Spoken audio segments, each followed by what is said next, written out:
Before we start exciting stories, make sure to hit that subscribe button, give us a like, and share it with your friends. Also, please can you tell me where and what time you are watching?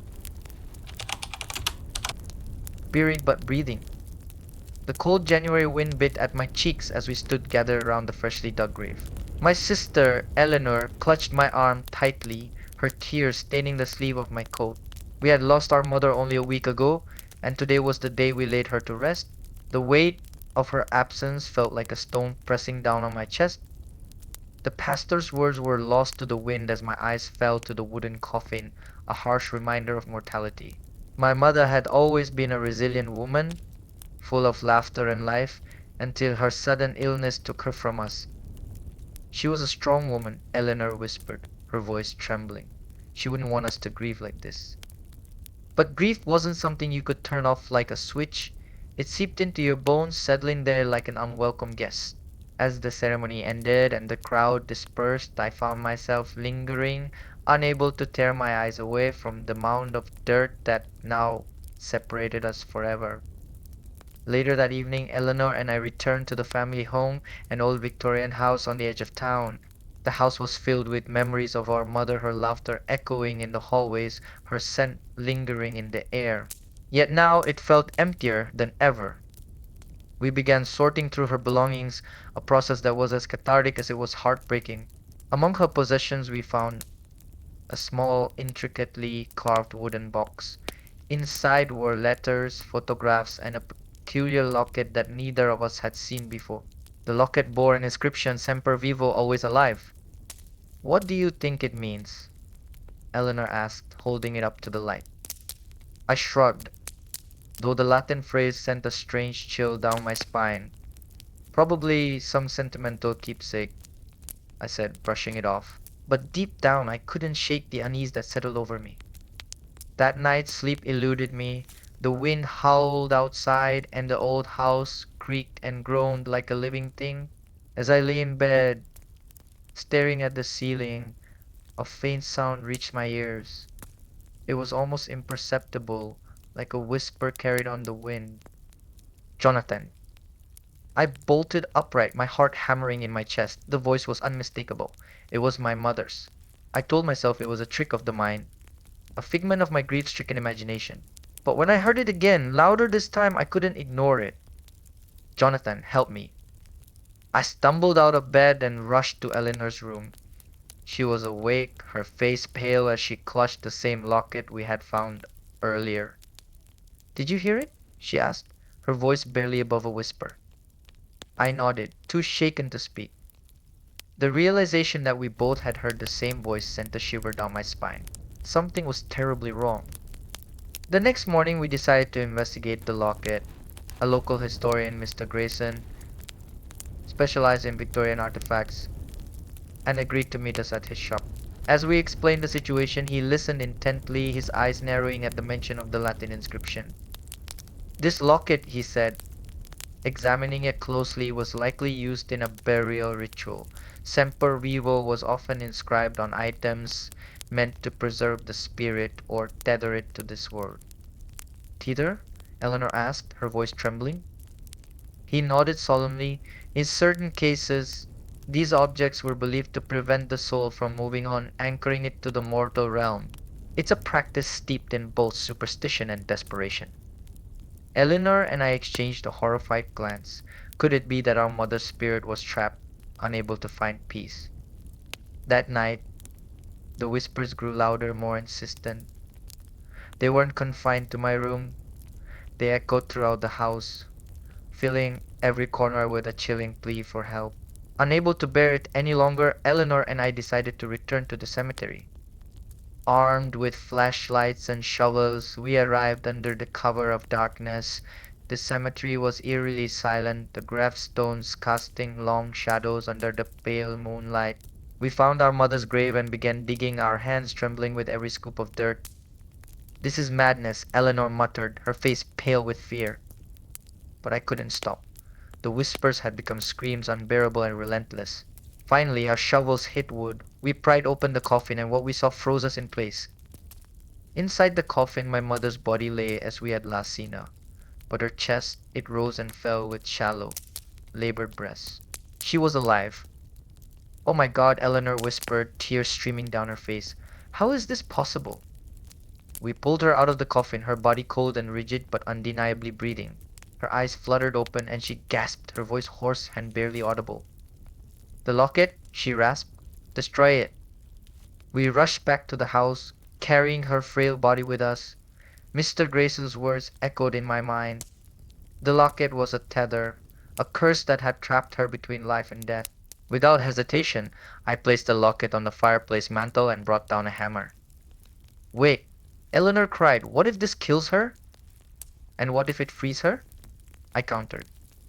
With a deep breath, I smashed the locket. The moment it shattered, a deafening scream filled the room, followed by an eerie silence. My mother's body convulsed, and for a terrifying moment I thought we had lost her. But then her breathing steadied and her eyes opened fully, filled with tears. Thank you, she whispered, her voice stronger now. In the weeks that followed, our mother's health improved. She couldn't recall much of what had happened, only that she felt trapped in darkness, unable to move on. The locket's destruction had broken the curse, freeing her from its hold. Eleanor and I vowed never to speak of that night again. Life slowly returned to normal, though the experience left an indelible mark on us. The locket and its dark legacy were gone, but its lesson remained.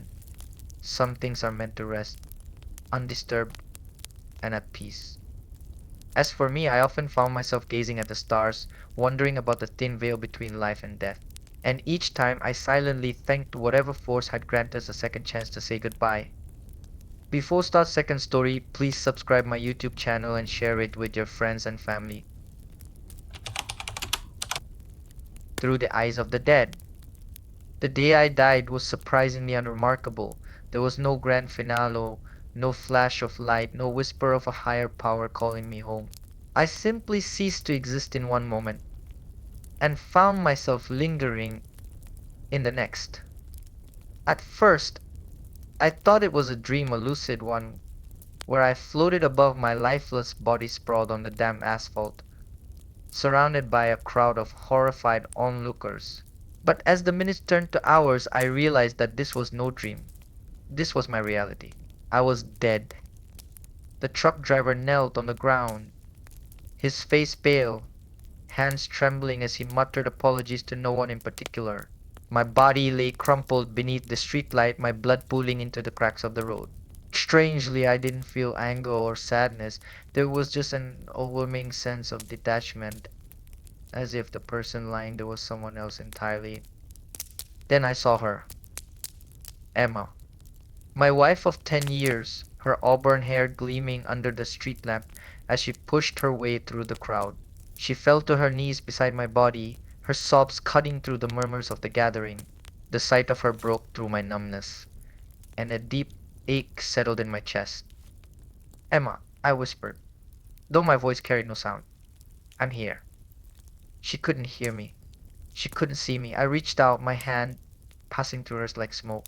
It was then that the weight of my situation began to sink in. I was a ghost, a lingering presence tethered to a world that no longer belonged to me. The first few days after my death were a haze. I followed Emma everywhere, unable to leave her side. She was my anchor, the one thing that kept me from slipping into the abyss of despair. I watched as she navigated the agonizing process of planning my funeral, her grief etched into every line of her face. I wanted nothing more than to hold her, to tell her that I was still here, but I was powerless. It was during the funeral that I noticed something strange. As the mourners filed into the church, their faces heavy with sorrow, I saw faint, shadowy figures hovering near them. They were transparent, their forms flickering like tiny light. At first I thought they were other ghosts, but then I realized they were memories. Each shadow mirrored the mourner it followed, replaying moments they had shared with me. A handshake here, a laugh there, a comforting hug during a difficult time. These were the echoes of my life seen through the eyes of the people I had touched. It was both beautiful and devastating. To witness my life from an outside perspective was humbling, but it also made me keenly aware of the missed opportunities and unspoken words. I had always believed there would be more time to mend broken relationships, more time to tell Emma how much I loved her, more time to truly live. As the days turned into weeks, I began to understand the rules of my existence. I could move freely, though I was drawn to places and people tied to my memories.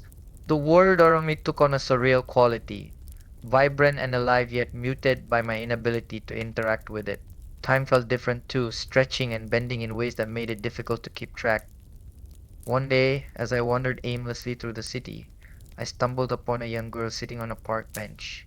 She couldn't have been more than 8 or 9, her dark curls framing a face etched with sadness. What caught my attention was the way she stared directly at me.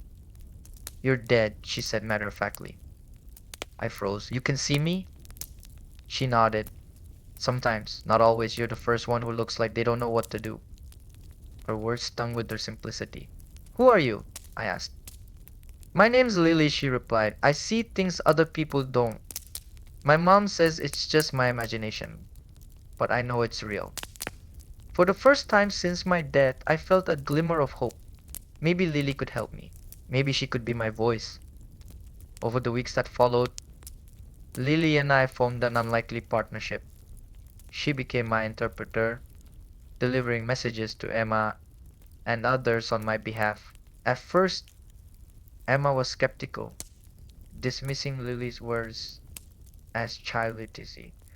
But as the messages became more personal, details only I could have known, her disbelief began to waver.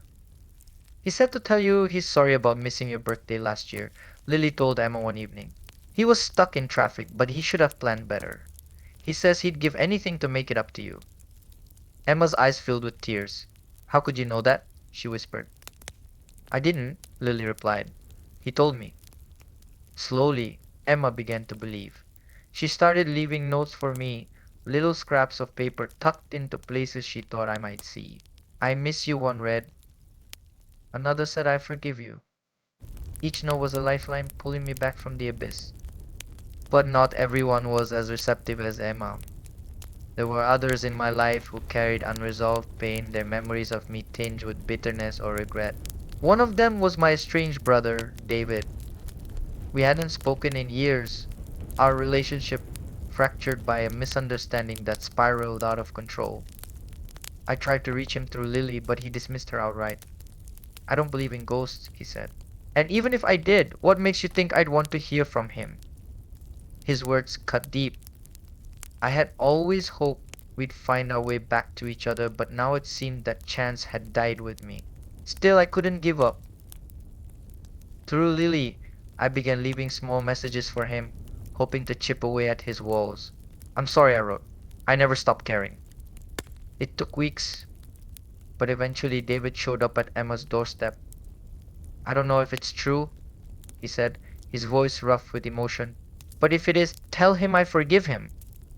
As time passed, I began to feel a shift within myself. The tether that held me to this world was loosening, the pull of the other side growing stronger.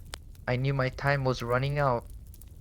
There were still so many things I wanted to say, so many people I wanted to reach, but I had to accept that some things would remain unfinished. On my final day, I stood in the doorway of our home, watching Emma as she prepared dinner. She was humming softly to herself, a small smile on her lips. It was the first time I'd seen her truly at peace since my death. Lily sat at the kitchen table, coloring in a notebook.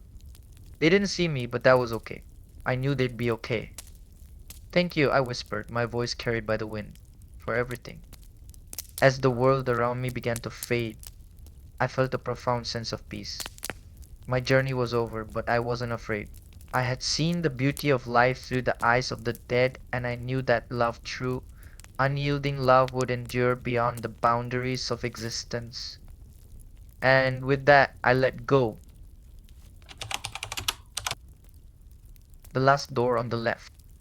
The hallway was eerily silent, a narrow stretch of faded wallpaper and flickering light bulbs. I stood at the entrance, gripping my suitcase tightly, the musty air wrapping around me like an unwelcome guest. The building, a dilapidated boarding house, wasn't where I'd imagined starting over, but beggars couldn't be choosers. After the divorce and the layoff, this was all I could afford. Room 23, the landlord had said with a grimace. Last door on the left. The way he said it, with a subtle edge of hesitation, sent a shiver down my spine. But I ignored it. I had no other options. Dragging my suitcase down the creaky wooden floor, I counted the doors. The numbers were crooked, some missing altogether. The air grew colder with each step, the flickering light casting long shadows that danced in unnatural ways. When I reached room 23, my heart skipped a beat. The door looked the same as the others, but there was something about it, something almost expectant. With a deep breath, I turned the key in the lock. The room was small but serviceable. A single bed with a threadbare blanket, a wooden dresser missing one drawer, and a window with heavy curtains that seemed unwilling to part. It smelled faintly of mildew and something sweet, a cloying scent I couldn't place. Unpacking felt like an act of defiance against the room's oppressive atmosphere. As I placed my few belongings in the dresser, I caught sight of a small envelope on the nightstand. My name was scrawled across it in an unfamiliar hand. Frowning, I opened it. The note inside was simple, written in a neat, almost formal script. Do not open the closet. I glanced at the closet door. It was unremarkable, painted the same peeling white as the walls. My first thought was that this was some kind of joke, maybe the landlord's idea of a hazing ritual for new tenants. Still, the note unsettled me. Very funny, I muttered, tossing it aside. But as the night wore on, the note lingered in the back of my mind. Sleep didn't come easily, the bed creaked with every movement, and the faint hum of the old radiator was punctuated by occasional noises from the hallway. Footsteps, a door creaking open, a distant muffled whisper that sent goosebumps racing up my arms. At some point I must have drifted off because I woke with a start to the sound of a loud thud. My heart raced as I sat up, the room bathed in the pale light of the moon filtering through the curtains. The thud came again, this time followed by a scraping noise. My eyes darted to the closet. The door was ajar. I froze. I knew I hadn't touched it. Swallowing hard, I reached for the bedside lamp and flicked it on. The light chased away the shadows, but the closet door remained slightly open, a sliver of darkness within. Hello? I called out, my voice trembling. No response. Gathering my courage, I swung my legs over the side of the bed and approached the closet. Each step felt heavier than the last. When I reached it, I hesitated, my hand hovering over the doorknob. Then, with a sharp tug, I threw the door open. Nothing. Just an empty closet, its interior lined with peeling wallpaper and a single wooden hanger. I let out a shaky laugh, feeling foolish. But as I turned to close the door, I noticed something odd. The back wall of the closet had scratches deep, deliberate gouges that formed a strange pattern. They looked like claw marks. I slammed the door shut and crawled back into bed, pulling the covers tightly around me. Sleep didn't come for the rest of the night. Over the next few days, I tried to settle into my new life. During the day, the room felt almost normal, the sunlight chasing away the oppressive atmosphere. I found a part-time job at a local bookstore, and for a while, I managed to convince myself that the unease I felt was just in my head. But the nights were different. The noises started again, thuds, whispers, the faint creak of the closet door. Every morning I'd find it slightly ajar, no matter how many times I made sure it was shut. The landlord brushed off my complaints, his expression unreadable. It's an old building, he said. Noises happen. Don't pay them any mind. I wanted to believe him, but then the dreams began. In my dreams, I was always standing in the hallway, staring at the last door on the left. The hallway seemed endless, stretching into darkness, and the door was alive. It pulsed, its wood twisting and writhing like flesh. A voice called to me from behind it, soft and pleading. Help me. Each time I reached for the doorknob, I'd wake up in a cold sweat, the echoes of the voice lingering in my ears. The dreams grew more vivid, more insistent, until I could no longer ignore them. Something was in that closet, something that didn't belong. One night, unable to bear it any longer, I decided to confront whatever was haunting me. Armed with a flashlight and a heavy wrench from the toolbox I'd found in the dresser, I waited until the noises started. When the first thud echoed through the room, I sprang into action, throwing open the closet door. The back wall was gone. In its place was a dark tunnel, its walls lined with rotting wood and pulsating vines. A cold, foul-smelling air wafted out, making me gag. My flashlight barely penetrated the darkness, but I could see the faint outline of something moving within. "Who's there?" I demanded, my voice shaking. The only response was the soft, pleading voice from my dreams. "Help me." Despite every instinct screaming at me to run, I stepped into the tunnel. The floor was soft and damp beneath my feet, and the walls seemed to close in around me. The voice grew louder, more desperate, leading me deeper into the darkness. After what felt like an eternity, I reached the end of the tunnel. There, slumped against the wall, was a figure. It was a man, his clothes tattered and his face gaunt, as if he'd been trapped there for years. He looked up at me with hollow eyes. "Thank you," he whispered. "You found me." Before I could respond, the ground beneath us began to shake. The walls groaned, the pulsating vines tightening like a living organism resisting my presence.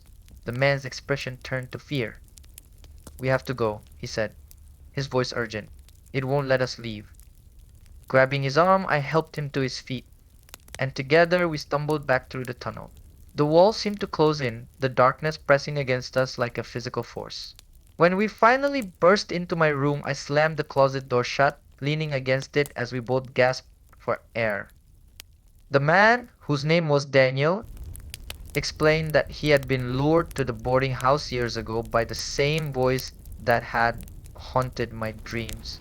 The closet was a gateway, he said, to something ancient and malevolent. It fed on fear, trapping its victims in an endless cycle of torment. "Why me?"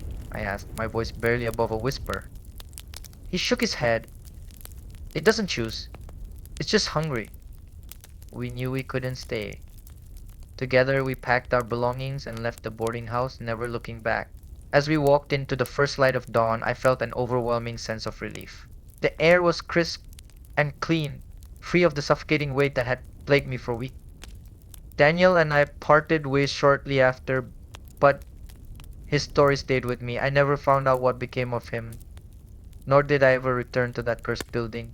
But sometimes, in the dead of night, I dream of a hallway with peeling wallpaper and flickering lights, and the last door on the left. And I always wake with the sound of a voice whispering, "Help me."